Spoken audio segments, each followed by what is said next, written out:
They say what goes around comes around, and we may be just in the beginning of a wild ride going into 2024. This is the Urban Sentinel, and let's get into it. Now, I'm sure this face mask brings back some memories for people, good, bad, and ugly. This mask, by the way, is from Mirror Safety. It's made with an antimicrobial Silver Plus impregnated cotton. It's good for 100 wash cycles. When you order this protective mask, you actually get 2 masks, and they come in a carry case. I'll leave a link either in the description below or place a link card somewhere on the screen. Now, most likely YouTube will have flagged and tagged this video because there are references about COVID-19, the World Health Organization, the World Economic Forum. I'm not here to talk about the bold-faced lies that were told during the 2020s.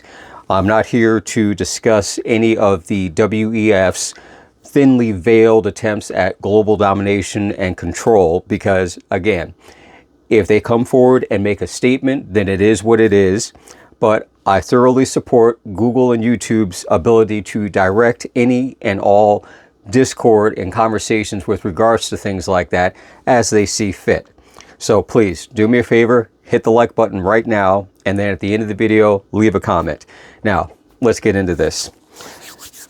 Going through some of the chatter online that's been coming through over the last week or so, especially considering that at this time period, today is Wednesday, the WEF met in Davos, Switzerland, and they have one of their annual meetings where they basically discuss how you and I are living our lives incorrectly, and it's up to them to convince us to do it their way, and it's the better way. With that being said, one of the notable attendees was the World Health Organization.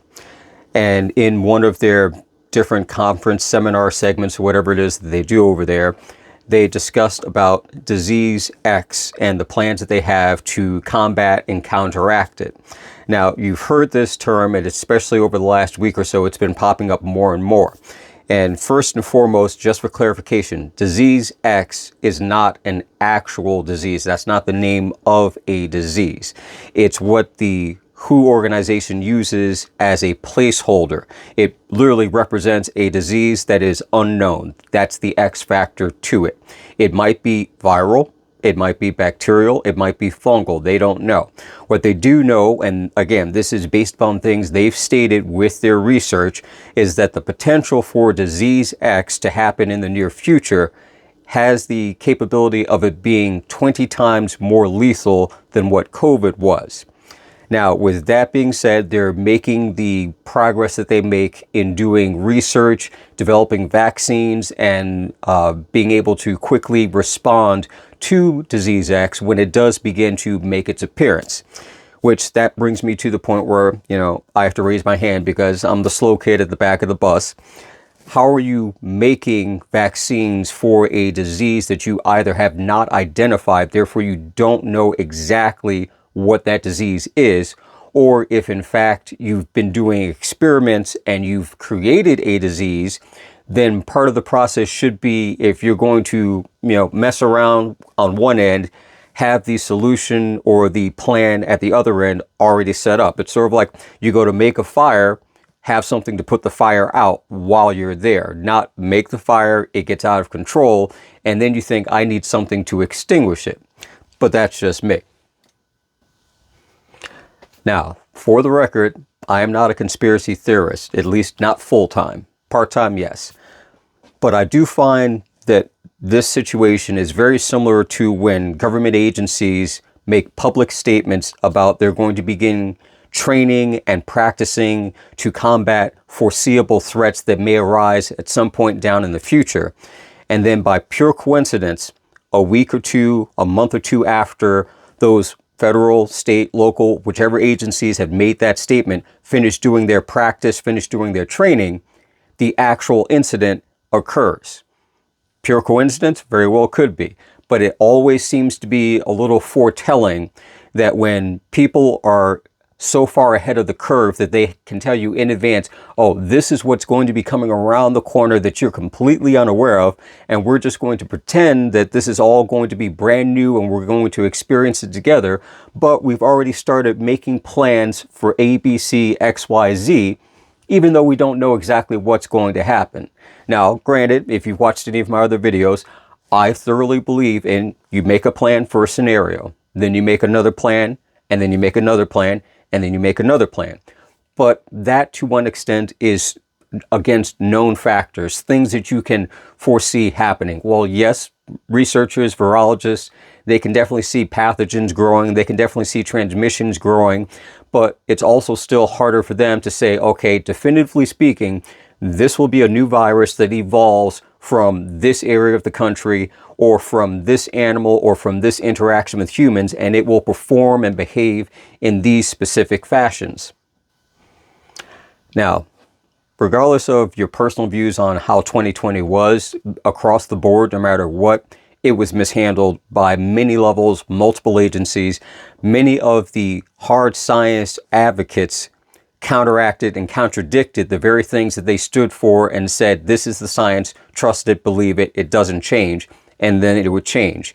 Many of the rules and regulations that bureaucrats forced upon people, they themselves did not adhere to it, or they became quite flexible when it came to who is or who is not going to be punished depending upon what the actions were. Now here's where things get really interesting. Now, this is, again, just my train of thought. 2024 is going to be currently the largest mass global election ever. What I mean by that is there are, I believe, roughly 33 countries around the world that are all holding national elections. They're all holding an election for either their president, their prime minister, various top-end heads of state, just like we're having our election coming up. So it's a very interesting situation where many of these countries presently, under the current leadership, whoever it is, whatever the situation is, you could have an entirely different shift in direction, politically speaking, depending upon what's going on. It's sort of where everyone's deciding what direction they're going to take, and then they have to take a look at who's standing in their way, keeping them from going that direction. And here in the United States, we are not going to be immune to that. So you could almost envision something like an outbreak again occurring 2-3 months from now that builds up, drags on, and then at that key critical point, what if you have an inability to get people to vote, or you have a lack of people voting because they are interned or in hospice or whatever the case may be, that they physically are not capable. They're plain and simple. They've been deleted from the planet because whatever this disease is got a hold of them before they could check yes or no for their presidential candidate. What if in that same situation, it becomes a national crisis and we are forced to take extreme measures, and the current sitting administration has to enact certain activities, certain powers that would then restrict and limit people's ability to, once again, move around back and forth. But it would affect more so places that are not set up for online or absentee ballot voting versus places that still do face-to-face, in-person, fill out the form, drop it in the box, and be on your way. So now thinking about a new global pandemic circling the world. At the same time, we still have these current hotspots all over the place. We still have the potential for places like Taiwan, for Israel, for the Ukraine to basically go supernova ballistic. And that would be another factor to throw into the mix. Now, it's not to say that all these things are going to happen, boom, boom, boom, right down the line. It's just to say that we're at this precipice when it comes to not just where we view ourselves in the world, but where the rest of the world is and where everyone sees their position. People are starting to make moves, make changes, make deals, break deals to get themselves in a better spot, because across the board, people realize that where we're at right now is not sustainable and things are starting to fall apart. So it comes down to sort of like monkeys trying to climb a greased pole, one on top of the other, scrambling and pulling each one, snatching the next one down and the next one down, everyone trying to get a little bit higher because the lions are at the bottom of the pole waiting for them to come down. So understanding that there is no such thing as status quo anymore. We exist in a continuous state of flux. Everything is moving, everything is changing. In fact, that's the only thing that actually is normal, is the fact that everything is constantly evolving. Accepting that anything is actually possible. We are well past the point of the timid, oh, well, maybe this might happen. It's plausible, but I don't think it's likely. Those days are gone. It is absolutely gone. We are in this day living in the era of, if you think it can happen, it will happen. So do yourself a favor as best you can. Take it at whatever you want to, move it at the pace you choose to. You start keeping an eye on these things, and you're going to start to see these headlines sort of pop up here and there through the different media outlets, the news networks, every place. And you watch a sort of wave build up and start moving and collectively build up more momentum. And at a certain point, it's going to start taking a lot more with it. It's going to start pushing a sort of narrative along until it's self-guided, it's autonomous, it's moving on its own. So at a certain point, maybe April, maybe June, if something is going to happen, by the time we realize it, it's already been put in motion, it's already rolling down the hill, and there's nothing left to do except for either move really, really fast or get out of the way and hope that you can squeeze against the wall and let it pass you by. Anyway, that's it for now. I'll catch you in the next one.